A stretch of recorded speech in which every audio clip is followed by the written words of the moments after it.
And today's topic is going to be how to become immune to what many people call energy vampires or toxic people. So as you join in, let me know, have you heard of this, energy vampires? Have you had to deal with this type of person? So give me a thumbs up or heart if this is something that you've heard before, you have dealt before, and if you're interested in this topic. So usually how it goes is that you are in the presence of someone and you end up feeling drained, that they drain you. And it could be just being in their presence, or something they do or something they say triggers a response in you, and your emotions, your thoughts are all over the place, and that sense of being centered in equanimity vanishes. The person sometimes doesn't even have to be with you, right? Just thinking about them can get you into that state. Or even if you were with them, you spent some time with them, and then later on you went your way, but you still feel drained. You're still thinking about their problems and what they said to you, etc.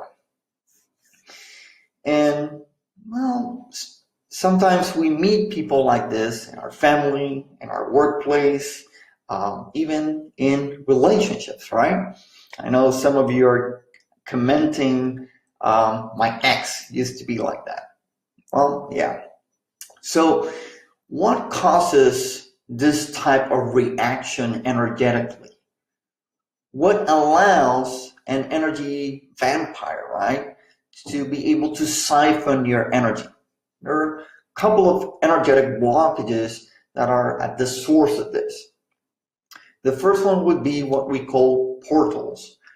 Portals are openings in the auric field that act like a vacuum, right? They extract energy from other people, from the environment, and you take in that energy.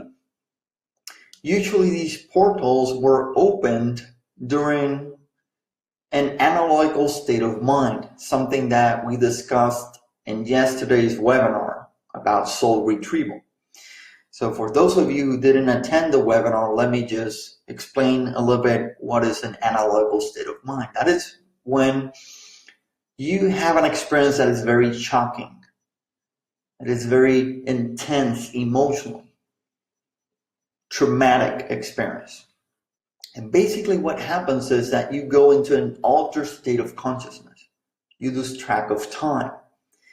And whatever is happening in front of you, you are so immersed in that experience that you can, in this altered state of consciousness, unconsciously create a soul fragment at a quantum potential. So this is why we're talking about this, because soul retrieval is how to retrieve those soul fragments, how to mend your soul, because sometimes we experience this. So usually if you have that healer nature, right? You feel like you're a healer and you see someone in a lot of distress, pain, or suffering, you have this visceral response, mostly unconscious, to help that person, to heal that person. And often, if we don't know what we're doing, what we'll do is we'll open up our fields, create a portal so that we can extract their energy and save them. However, this doesn't work, right? Because you are taking in a foreign energy into your field, which is really toxic for you. It's foreign. If you're not able to process that energy, then it stays there unresolved. And you're robbing that person from the responsibility to deal with that issue. And you're not really healing them, you're just providing some minor comfort or relief. But that energy, if it stays with you, it can cause fatigue, depression, disease, etc. Does that make sense to you? Give me a like or a heart if you resonate with this, if that makes sense to you. And if you have a question, make sure to write it down in the comments. So this is how we usually create portals in an attempt to heal someone's pain. The thing is that we go analogical, right? We see someone in distress, we get shocked, we open the portal, we extract their pain. And what happens is that because you did this in an unconscious state of mind, at a quantum potential, the portal stays open. Unless you are trained to go into that state consciously and close the portal, it stays open. So now you're walking around sucking in, taking in energy from people, places, time, things, and events. And your life force energy is dripping through that. The other type of energy dynamic that allows an energy vampire to siphon your energy would be a cord of attachment. These are energetic structures that connect two people, and usually they have the energy of a past event, traumatic event, or an intense emotional event between those two persons. So a cord or a series of cords was created, and now that cord still connects you to that person, no matter the distance. It's an etheric cord, so it's like a multi-dimensional cord that goes beyond the astral level.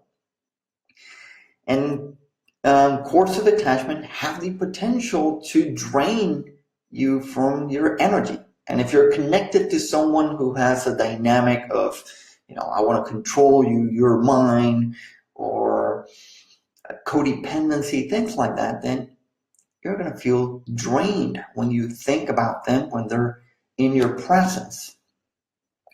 The next one would be the pain body, right? When we have an emotional pain body attached to someone else or related to someone else, once again, because of analytical experiences where we were shocked, we experienced high intensity of distress, anxiety, fear. And we created a soul fragment and identified with what was happening to us, right? Pain, suffering, abuse, etc. And if it was with another person, then you have now this soul fragment, this identity, this personality with its thought forms and emotions that makes up that pain body. And so if you don't clear those and process those, then you're going to be more propense or vulnerable to having someone have this dynamic with you. Now, let's say that you clear those, that you close those portals, you transmute the cords of attachments, you clear the pain body, karmic ties that you have with that other person, because there might be other energy dynamics. Perfect, right? I do this for people in my healing sessions, right? When they have this kind of problem, we can be half an hour doing specific clearings for that. But I always tell them, even if you clear that, there's just one step that you need to take care of.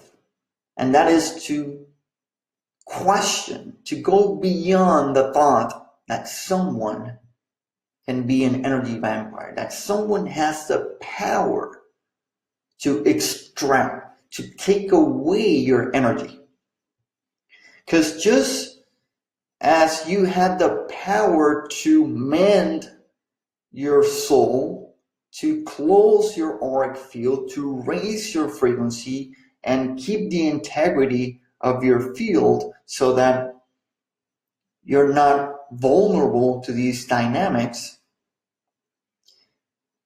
you have the power to be in that state. And if you go back to the analytical experience, You co-created the dynamic in the first place, right?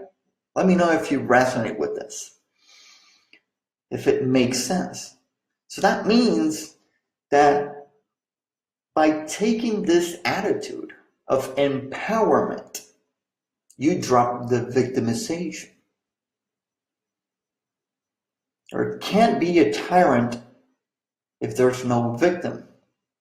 So what happens when we label people as, ooh, they're toxic, ooh, they're energy vampires? We're giving our power away. We are identifying with the victim persona. And so you can do all the clearings, all the things you want, but as long as you have that belief that other people can be vampires, that they can be toxic, there's going to be that opening and you're going to energize that. So that's the ultimate way where you can mend your soul, clear the integrity of your auric field, and transcend the thought that someone else can have the power to control your emotions, to control your thoughts. That's how you truly become immune. And so you no longer resist, oh, I don't want to be with that person because they're an energy vampire or they're toxic. They're who they are, they're doing what they're doing. They're just those are just personalities that they're manifesting. And when you are not identified with them, then you're going to relate to them in a very different way. Your frequency is going to be very different. So it might naturally occur that the relationship just it goes through a metamorphosis, a transformation. Maybe you go your separate ways.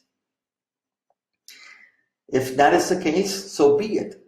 But if that person still is in your life, maybe a family member, you have the power to be in a state of impeccability, sovereignty, and allow them to be who they are, play that game of consciousness, and just be there. And know what to say, what not to say, and just remain in a nice state of consciousness. And if they trigger you, boom, they're your teacher. They're showing you what you need to work on yourself. So give me a thumbs up or a heart if you resonated with that. Does it make sense to you? Do you have any questions about this? Because in the spiritual community, there are a lot of labels, and some of them do have value, right? And they're a nice entry point for you to become aware of a pattern or a dynamic. But that doesn't mean that those labels are the absolute truth. They can be transcended. You can attain a level of consciousness where you don't partake anymore in that polarity of you're a vampire, I'm more spiritual than you, right? And you probably at some point play that game as well. So if you see something in someone else, you at some point probably engaged in that dynamic. We play the victim, we play the tyrant. So honor that. So that's my invitation for you. And that way you experience such a freedom because you can be with anyone. And yeah, you could have preferences and choose to not be with someone, but not because you're more spiritual than them or you're energy vampires. It's just, you don't resonate with the energy. That's it. Nothing more. Or you're not triggered. You don't have this stress visceral response to their presence. Okay, so caring for another human being, how can you not get vampired upon? If you're truly caring for someone else, what's the thought behind this is draining or I can get vampired? If you're present to the moment and you're serving that manifestation of God, right? You're doing the great work by caring for them. You can find absolute joy and bliss in doing that. But as soon as you label what you're doing or who the person is as draining, you're going to get drained. However, if you are in a dynamic like this and you feel these sort of things, then I highly recommend you energetically disengage, transmute the energetic blockages related to that, so that you can create an integrity in your auric field, and from that point it's going to be easier to become immune, to gain new levels of understanding, perceiving the situation, the interaction. Like I said yesterday, I gave a webinar, Soul Retrieval. It was a fantastic webinar, and I gave freely a technique that you can use whenever you have a reaction. So if you get triggered by someone and that you feel it's siphoning your energy, you can use that technique. Like I said yesterday, that technique is wonderful, but it does have the con that you are basically in a reactive mode. You have to wait till you react to get cleared. But I can also teach you how to be proactive so that you don't have to wait for the event to happen. You can clear it beforehand, layers and layers and layers, so that it doesn't get projected onto your holographic reality. Instead, you create new potentials and create new experiences, attract different people, places, time, things, and events because of that new opening within you and the downloads from your higher self. So anyway, that was a quick stream that I wanted to share with you guys. I know this is something that a lot of people talk about in the spiritual community, energy vampires, toxic people. Remember, whatever you resist, persist. So if there's someone in your life that you're labeling toxic, energy vampire, or whatever it is, and they seem to be the cause of a emotional reaction of stress, anxiety, pain, suffering, fear, they're showing you what you need to work on. Like the great Wayne Dyer said, how other people treat you is their karma, right? How they act, what they do, they're just showing you what they need to work on. Doesn't have to do anything with you. Don't take things personal. One of the 4 agreements, right? How you react to their beliefs and their acting up, that's your own karma. So that becomes the entry point. So Dan says, I think having a consciousness for self-care and boundaries can be a protective factor with toxic people. Absolutely. Absolutely. Boundaries and preferences are necessary. It's not like, yeah, I'm going to hang out with you all the time. Because, yeah, some people, they can get into a negative cloud and it's just not fun to be around them, right? It's just a preference. But you can skip the emotional reaction of, oh my God, I can't be with this person. I feel bad. Or you leave their space, they leave and you're still thinking about them, right?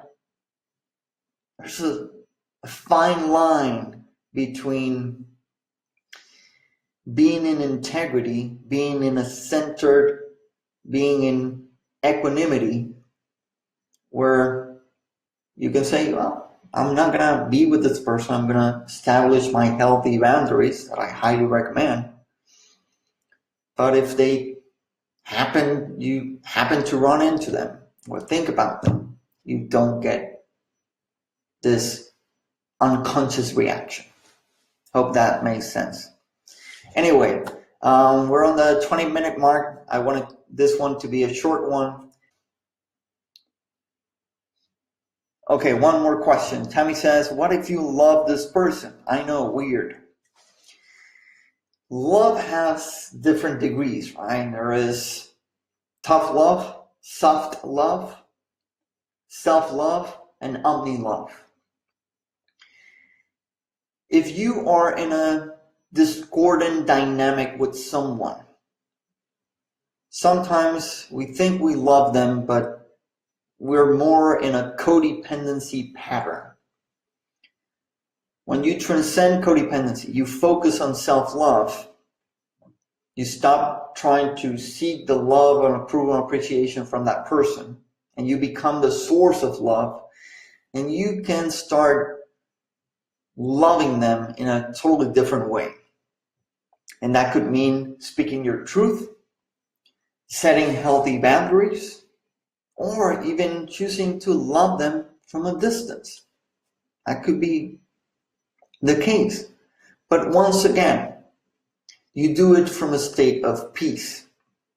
You have worked on transmuting these soul fragments, the karmic imprints related to codependency, the cords of attachments, or the karmic loop that keeps you in that dynamic with that person. And so that's how you transcend the sort of ego love or chemical-based love, and you go into self-love, a higher giving love.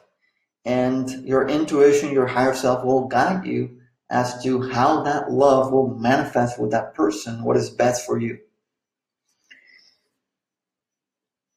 Okay, Karen says, this is excellent advice. I feel like I've been given a brilliantly clear navigational tool. Excellent. So Lister says, definitely codependency. Now to set healthy boundaries. Yeah. I mean, the power of no, it's amazing. Once you start using your no with integrity, your honest no, your yes becomes even more powerful as well. So healthy boundaries in a relationship are paramount. All right, everyone. Thank you so much for joining me once again. It was really fun.